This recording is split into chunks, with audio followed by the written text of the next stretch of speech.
On Christmas Eve, a Hell's Angel sat alone in a quiet cafe, surrounded by laughter that wasn't meant for him. Then the door opened.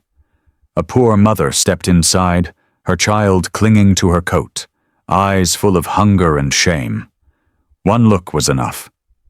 What he saw in that moment. This story will shock you.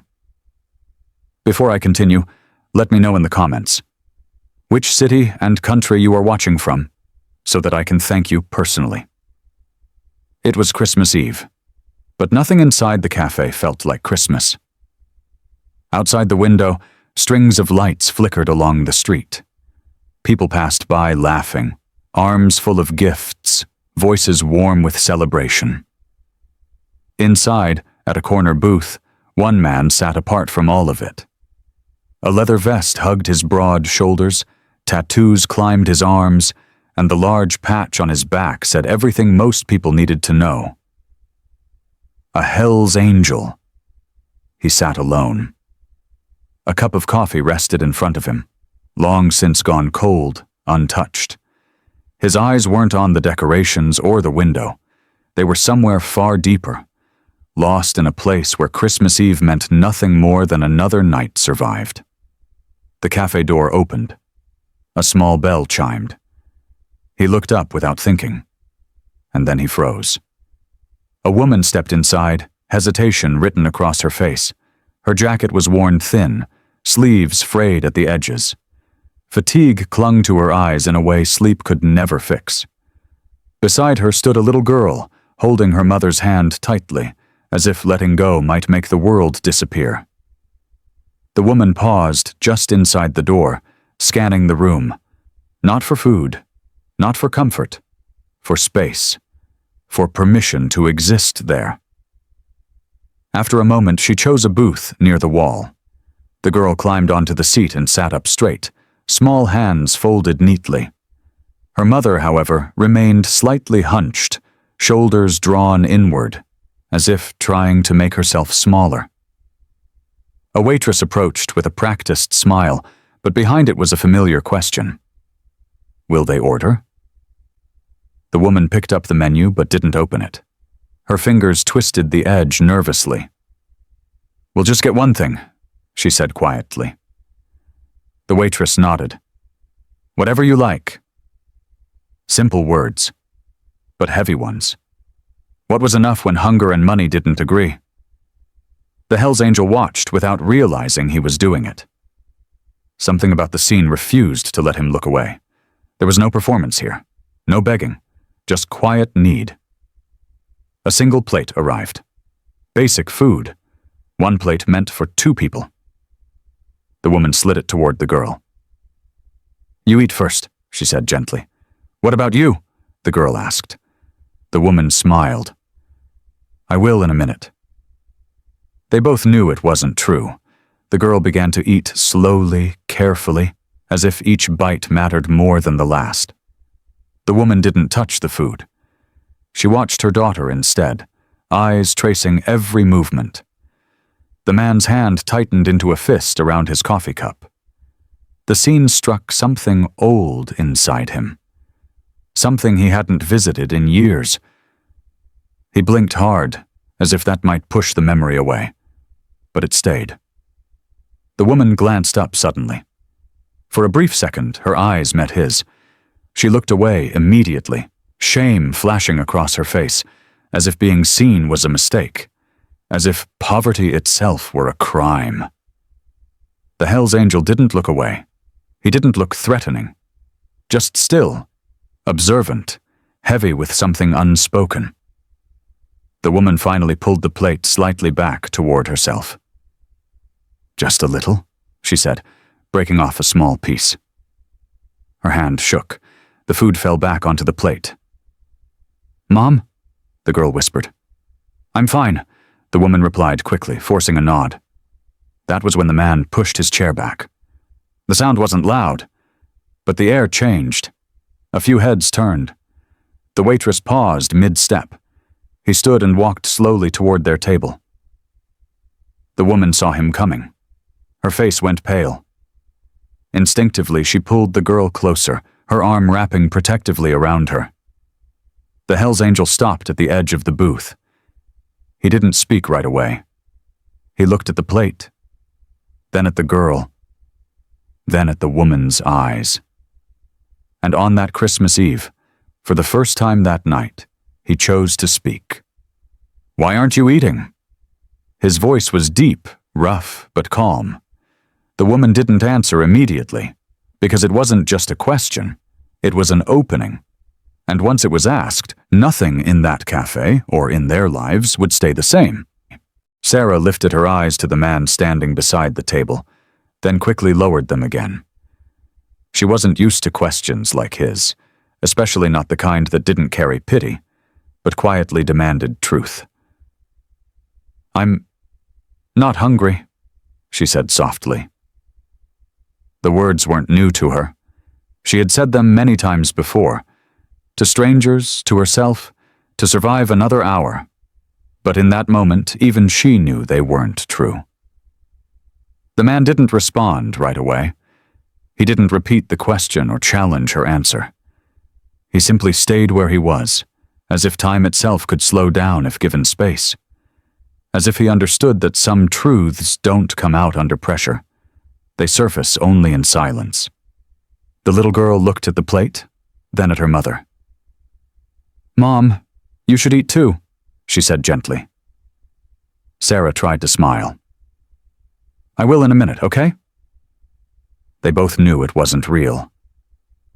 The man pulled a chair back and sat down, far enough not to frighten her, close enough to be present. "What's your name?" he asked quietly. Sarah hesitated. She had been preparing herself for advice, for judgment, maybe even intrusion. "Sarah," she replied. "And this is my daughter, Emily." Emily looked up when she heard her name and offered a small, careful smile, pleased to be noticed. "I'm Marcus," the man said, "and I didn't come over here to interfere." The words were simple, but unfamiliar. People usually stopped for a reason. Marcus seemed to be there without one. Just present. For a moment, no one spoke. The normal cafe sounds slowly returned. The clink of cutlery, the hiss of the coffee machine, quiet conversations at nearby tables. But around their booth, time still felt suspended. Emily picked up a bite of food, then paused. "Uncle?" she asked shyly. "Are you alone?" The question was direct, purely childlike. Marcus blinked, then smiled faintly. "Yes," he said. "Tonight, I am." Emily broke her bite in half and placed it back on the plate. "Then you should eat with us." Sarah reacted immediately. "Emily," Marcus lifted a hand gently. "It's okay," he said. "That sounds like an invitation." That word, invitation, settled somewhere deep inside Sarah. At that exact moment, her eyes filled with tears. She turned her face slightly away, trying to steady herself. Words rose in her chest but never reached her lips. Marcus noticed. He didn't ask why. He didn't ask her to explain. Instead, he raised his hand slightly to catch the waitress's attention. "Excuse me," he said calmly, his voice firm without being loud. "Could we get 2 more plates, please? It's a day of celebration. Tonight we eat together." Sarah looked up sharply, startled. She opened her mouth as if to protest, but then stopped.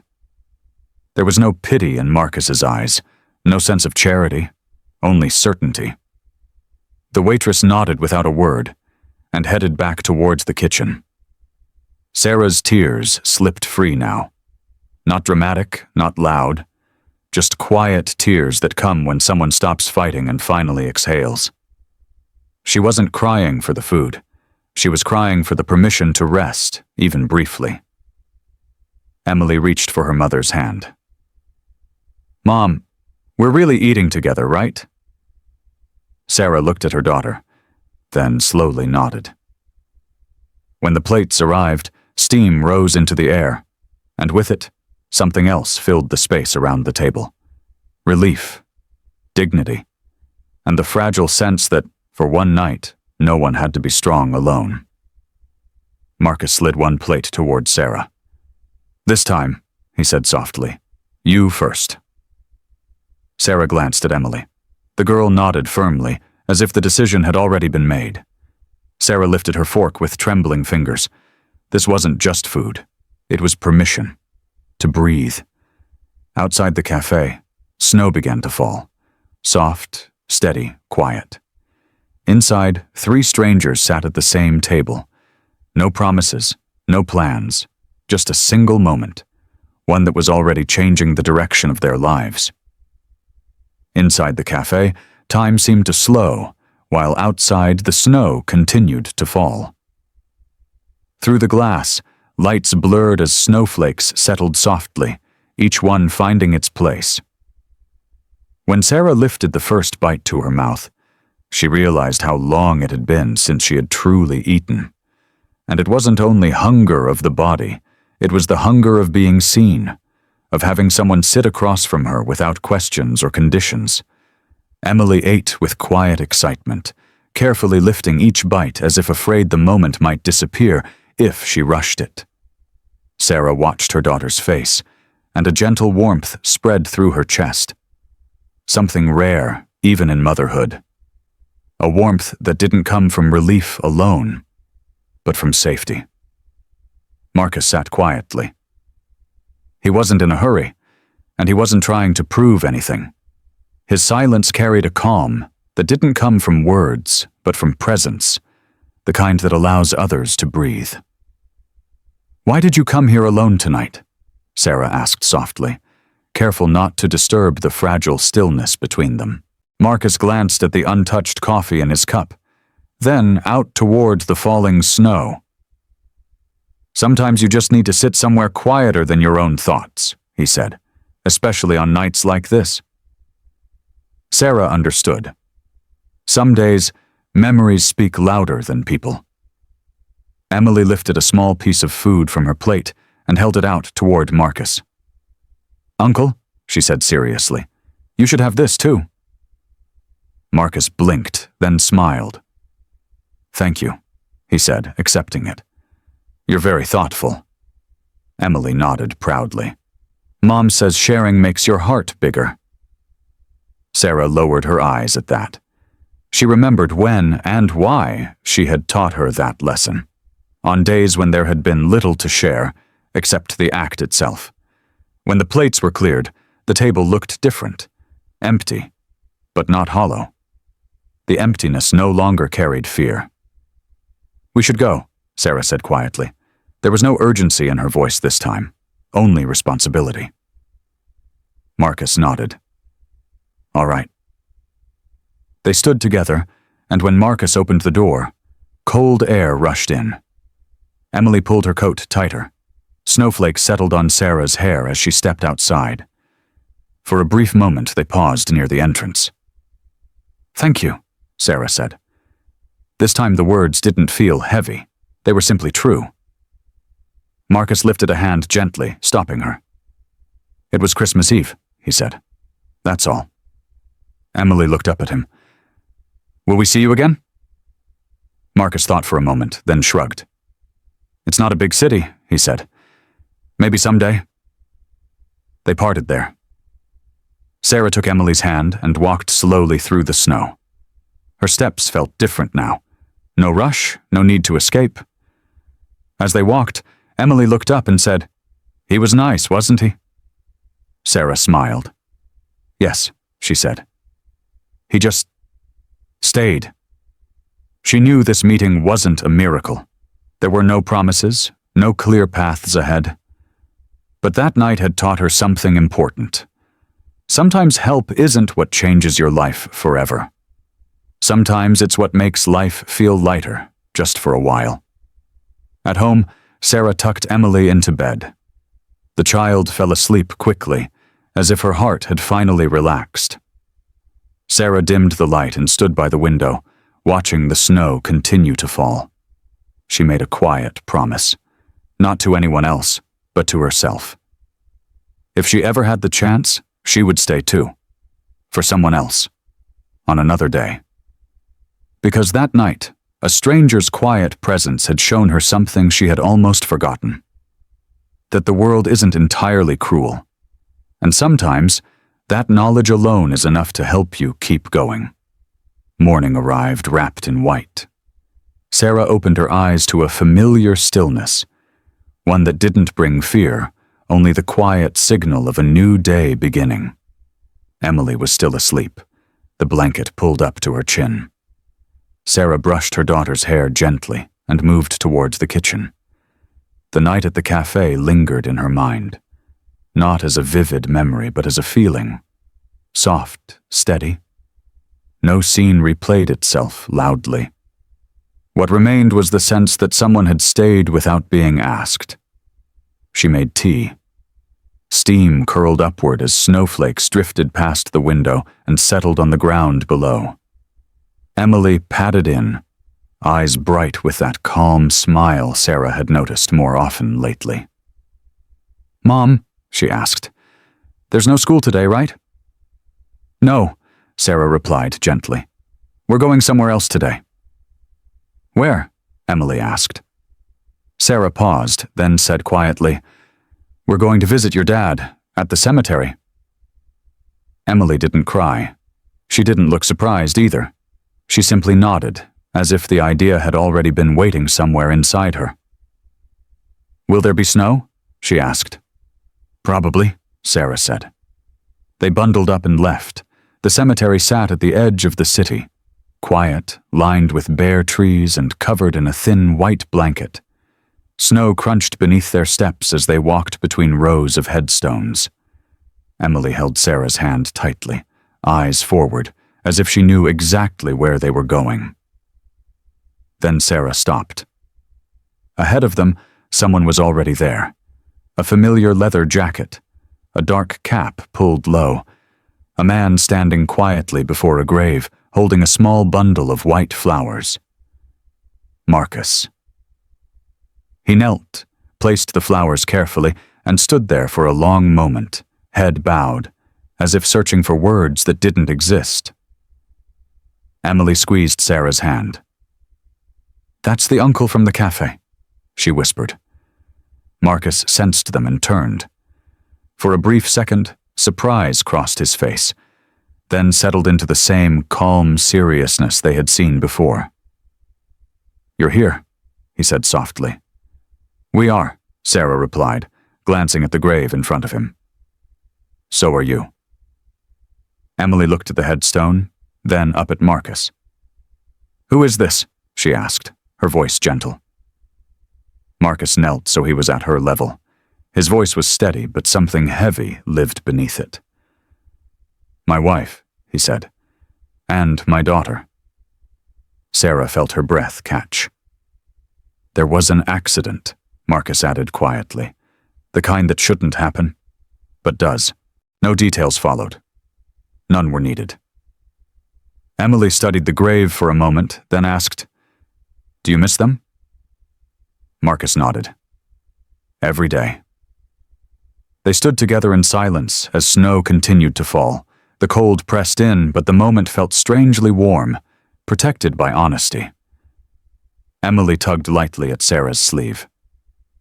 "Mom," she whispered, "is he alone?" Sarah looked at Marcus. The same quiet question hung between them, unanswered. And in that stillness, among the graves where endings lived, something unexpected began. Not loud, not certain, but real. Some meetings aren't accidents. They unfold slowly, as if waiting for the right moment to be seen. And there, in the quiet of the cemetery, where loss felt closest, a new story took its first breath. The silence of the cemetery felt almost frozen in time. Snowflakes drifted gently to the ground, settling without sound, and the air carried a seriousness that didn't demand words. Sarah held Emily's hand tightly. The two of them stood beside Marcus at the grave, yet none of them felt like strangers in that moment. After a while, Sarah spoke softly. "We'll sit here for a bit, if you don't mind." Marcus nodded. "Of course." They moved to a nearby bench. Emily glanced back at the grave once more, then reached into her pocket and pulled out a small piece of paper. On it was a star she had drawn the night before. Carefully, she placed it beside the flowers. "This was for my dad, too," she whispered, "but I want your daughter to see it." Marcus blinked. He didn't speak. He simply lowered his head. Words of thanks felt unnecessary here. They sat in silence for a few minutes. Snow continued to fall, and the quiet didn't feel heavy. It felt respectful, like a witness. Eventually, they stood to leave. As they walked toward the cemetery gate, Sarah noticed Emily's steps felt lighter, as if she had left something behind among the stones. Near the exit, Marcus paused. "If you're okay with it," he said, "I can walk you to the bus stop. The snow's getting heavier." Sarah hesitated, then nodded. "All right." The bus stop wasn't far, but the cold had sharpened. While they waited, there was no deep conversation, just small talk about the weather, the cold, the city. Yet within those ordinary words, a thin line of trust quietly began to form. After a moment, Marcus asked gently, "How long will you both be staying here?" Sarah paused. She looked down at the snow, as if the answer might be written there. "I don't know yet," she said honestly. "Just one day at a time."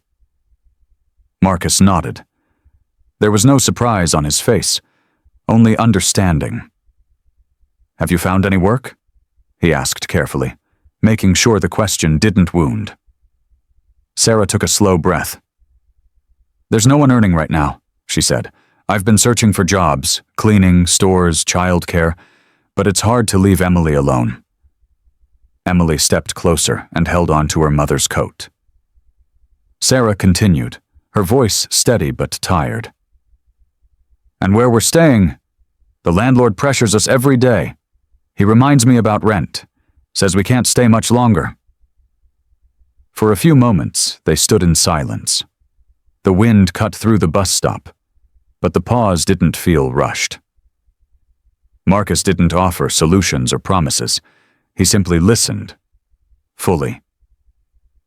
"Hard times don't reduce a person's worth," he said at last. "Most of the time, they're what reveal real strength." Sarah looked at him directly for the first time. There was no pity in his words, only respect. Emily spoke softly. "Mom works very hard. She doesn't give up." Tears filled Sarah's eyes, but this time they weren't from weakness. The bus arrived. Sarah and Emily boarded. Emily waved through the window, and Marcus raised his hand in return. Brief, quiet, certain. As the bus pulled away, Sarah stared out at the falling snow. Despite the cold, nothing inside her felt frozen. Some questions don't change the road, but they give you the courage to keep walking.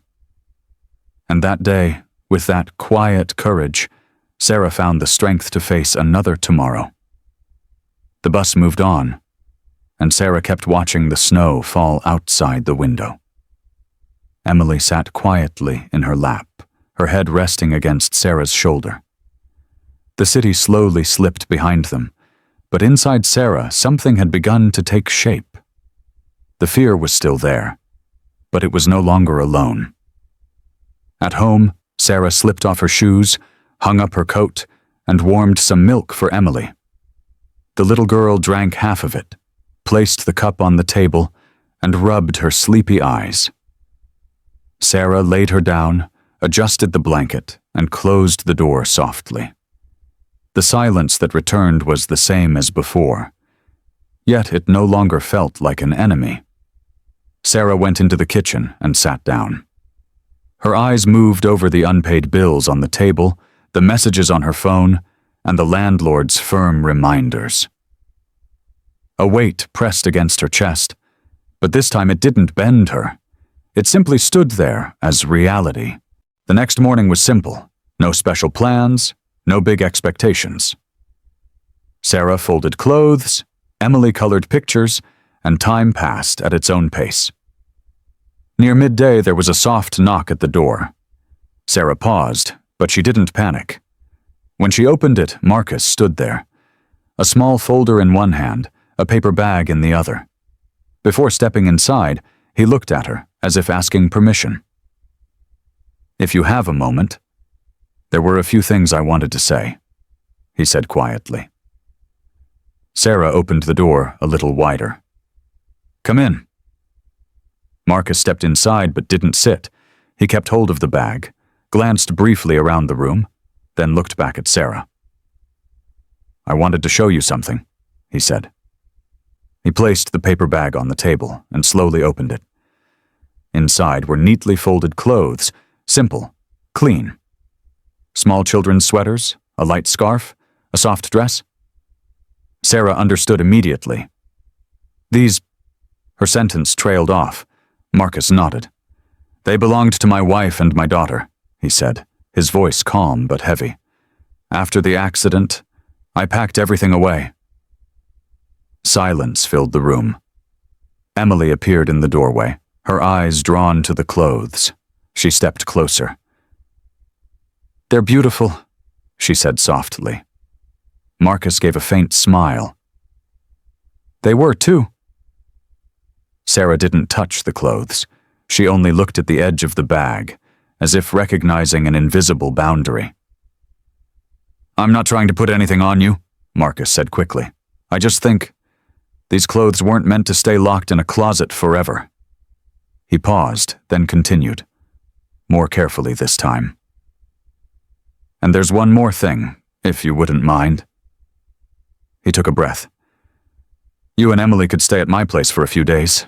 Just a few, until things are sorted out." Sarah froze. "No," she started, but Marcus gently raised his hand. "This isn't charity," he said. "They're empty rooms, and the truth is, houses sometimes need voices." Sarah fell silent. She looked down at the floor. There was no pressure in his words, but there was weight, the kind that asks for a decision, not obedience. "I've seen the messages from your landlord," Marcus said softly, "and I know how hard that can be. I also know that accepting help can sometimes be harder than offering it." Emily reached for her mother's hand. "Mom, can we stay just for a little while?" she asked quietly. "I promise I won't be noisy." Sarah's eyes filled with tears. She stood there for a long moment, as if speaking to herself.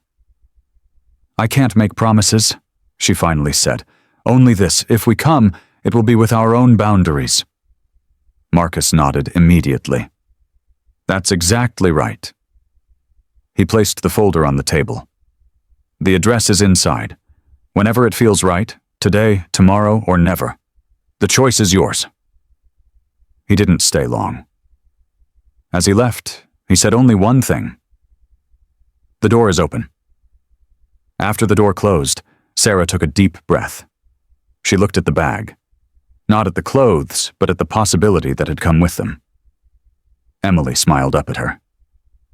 "Mom, houses need voices, right?" Sarah knelt and pulled her close. "Sometimes," she said. "They do." That night, Sarah allowed herself a new thought for the first time. Maybe shelter isn't always walls and locks. Sometimes it arrives in the shape of trust. And that thought was enough for the next day. The night was quiet, but Sarah's sleep was light. She turned from side to side, listening to Emily's steady breathing, remembering Marcus's words. "The door is open." It wasn't a promise, it was a possibility, and sometimes possibilities gently wake you instead of letting you rest. Morning arrived with the snow finally stopped. Soft sunlight touched the window, as if the day itself was knocking politely. Sarah woke Emily, who rubbed her eyes and asked, "Mom, what are we doing today?" Sarah smiled. "Today, we make a decision." Emily nodded, as if she understood that some decisions don't need loud explanations. Breakfast was simple. Sarah looked at the bag again. not at the clothes, but at the feeling that came with them. She opened the folder, glanced at the address, then closed it. There was no rush, only honesty. Near midday, a message from the landlord arrived. Short, cold, final. Sarah placed the phone on the table. Her heart didn't race this time. She knew that leaving wasn't escape, and staying wasn't surrender. She helped Emily into her coat. "We're going out for a bit," she said. The walk was calm. The city sounded normal, but Sarah's steps carried a steadiness she hadn't felt in a long time. When they reached Marcus's house, she paused. The door looked ordinary, but behind it was space. Space to breathe. Sarah knocked. Moments later, the door opened. Marcus stood there in simple clothes, keys in his hand. Surprise flickered across his face, then softened into a quiet smile. "You came," he said. "No question, no pressure." "For a few days," Sarah replied. Her voice was firm but gentle. Marcus stepped aside. "Welcome." Inside, the house was quiet, but not empty. The walls weren't crowded, but there was room. Room to exist. Marcus showed them a room. Clean, simple, light coming in through the window. "This is for you both," he said. "The kitchen is shared. We can talk about rules later." Sarah nodded. "We'll bring our own boundaries," she said. "That's good," Marcus replied. Emily stepped into the room and looked out the window. "Mom, there's sound here," she said. The wind, a distant car, life moving. Sarah set the bag down and arranged the clothes. She wasn't rushing. Every movement felt like permission. Permission to be careful. In the kitchen, tea was made. Steam rose. Marcus lifted his cup, then paused. "If anything feels uncomfortable, tell me," he said. "We'll adjust." "We'll talk," Sarah answered. "That's enough." That evening, Emily pulled out her drawings. A house, a door, and 3 stick figures inside. She held it up to Sarah. "Mom, is this us?" Sarah smiled. "For today," she said. Marcus saw the picture but didn't comment. He simply placed it on the fridge with a magnet. The gesture wasn't an announcement. It was acceptance. At night, Sarah lay in bed as fear returned. But it wasn't alone. It had space beside it for caution, for conversation, for the right to leave if needed. She understood that staying wasn't a cage, and leaving wouldn't be failure. Before sleeping, she brushed Emily's hair. "Mom," Emily whispered, "are we staying here?" "We're pausing here," Sarah corrected gently, "and when it's time, we'll move forward." Emily fell asleep, content. Outside, the night deepened. Inside the house, a small light remained on, the kind that doesn't come from force, but from consent. Sarah closed her eyes and told herself, "This step is toward home, without losing myself." And with that certainty, she slept. The first night in the house passed quietly, not the silence of strangers, but the kind that asks for order. Sarah woke early. Soft light came through the window, as if the day was introducing itself gently. She checked the clock. There was time. She went to the kitchen. The dishes were in place, the table clean. She heated water and made tea. As steam rose, she felt a faint warmth inside herself too, something like home, but careful. Emily walked in, curiosity in her eyes, not fear. "Mom?" she asked softly. "Are we guests here?" Sarah smiled. "We're staying here," she corrected, "and staying means we make our own place." Emily nodded, as if she tucked that idea away safely. A little later, Marcus came into the kitchen. He greeted them, then took a cup, and sat at the other end of the table. Not too close, not distant either. "If anything feels missing, let me know," he said. "We're learning to speak up," Sarah replied. Marcus smiled. The answer satisfied him. The day moved forward quietly. Sarah went to work, Emily to school, and Marcus kept to his routine. When Sarah returned in the evening, she was tired, but not undone. She set down her bag, slipped off her shoes, and sat on the couch without needing to explain. A moment later, Marcus brought tea. "Thought you might want this," he said simply. "Thank you," Sarah replied. The word felt lighter now. Days followed the same rhythm. Conversations were small but steady. Emily's school stories, weather changes, short silences that no longer felt empty. Sarah noticed something important. Marcus didn't press. He offered space, and that made all the difference. One evening, Emily paused during her homework. "Mom," she said, "when Uncle Marcus is here, the house feels calm." Sarah looked up. "Why do you think that is?" Emily thought carefully. "Because he doesn't shout, and he listens." The words stayed with Sarah. That night, the power went out. Darkness filled the rooms. Marcus brought candles, their light flickering softly on the walls. "Are you scared?" he asked Emily. "No," Emily shook her head. "Mom's here." Sarah realized the answer wasn't only about her. It was about the safety in the room. Standing in the kitchen doorway, Sarah spoke quietly. "I didn't plan to stay long." "And now?" Marcus asked, without expectation. "Now I'm thinking," Sarah said. "That's new for me. I used to just survive." Marcus nodded. "Thinking means you're safe enough to imagine." Silence settled again, this time full. The following week, Sarah fell ill. Nothing serious, just weakness and fever. Marcus took Emily to school, made soup, and handled everything without making it noticeable. "Rest," he said. "This isn't a big thing." For the first time in a long while, Sarah closed her eyes and trusted someone else to carry the day. And the world didn't fall apart. Later that night, when the fever eased, Sarah said, "You did a lot without asking." "Some things don't ask for permission," Marcus replied. "They ask for responsibility." It wasn't a confession, but it was a foundation. Sarah understood then. This bond wasn't born from need. It was growing from respect. And respect, more often than not, clears the path for love. Time no longer needed to announce itself. It simply moved forward. Quiet, steady, dependable. For Sarah, this was new. Days completing themselves without fear. She went to work, came home in the evenings, and Emily returned from school with small stories and crumpled papers. The house now had rhythm, and with rhythm came peace.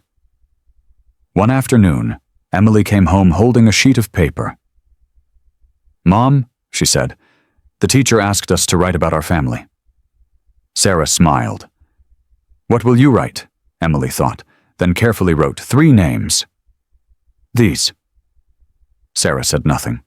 She just looked at the paper and felt a door open inside her. That evening, after dinner, Marcus spoke gently. "Would you like to go for a walk?" The air was cool but kind. Park lights glowed softly.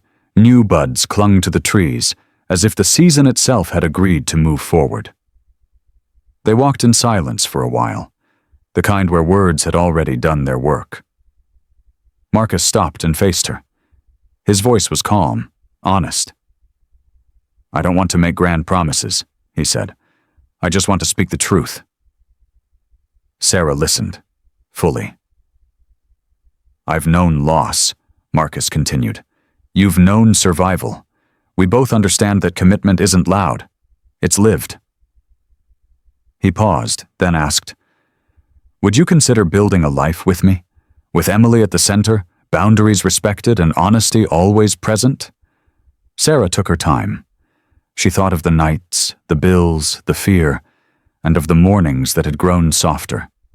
If we listen to each other, protect our boundaries, and always put Emily first, then yes, she said. Marcus didn't rush. He took out a simple ring. No shine, no display. "I didn't want noise," he said. "I just wanted you." Tears filled Sarah's eyes, this time not from pain. "Yes," she said. The wedding was simple. Close friends, quiet joy. The house that had once been borrowed now felt claimed. Emily carried flowers and whispered, "Mom, this is our home now, right?" Sarah hugged her. "Yes," she said. "It's ours."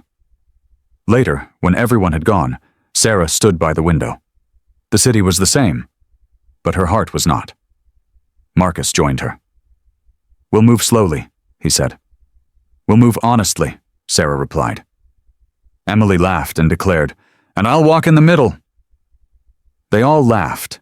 The story didn't end with a miracle. It ended with a choice. The choice of two adults who began with respect, grew through trust, and became love. This wasn't an ending. It was a beginning. This story isn't just about Sarah and Marcus. It's for everyone who is fighting quietly, for those who need help, but with dignity, for those searching for love, without noise. Life doesn't always change because of a grand miracle. More often it changes because of a silent choice. Someone choosing to stay, someone choosing to listen, someone choosing to believe, I'm not alone. If this story touched your heart, if it reminded you of someone who may be struggling right now, then take a moment to act. Share this story. It might become hope for someone else. Comment below. What does real help mean to you? Subscribe to the channel for more true, respectful, and emotionally powerful stories. Remember, help isn't loud, love isn't rushed, and kindness can change a life. Quietly, we are all part of someone else's story.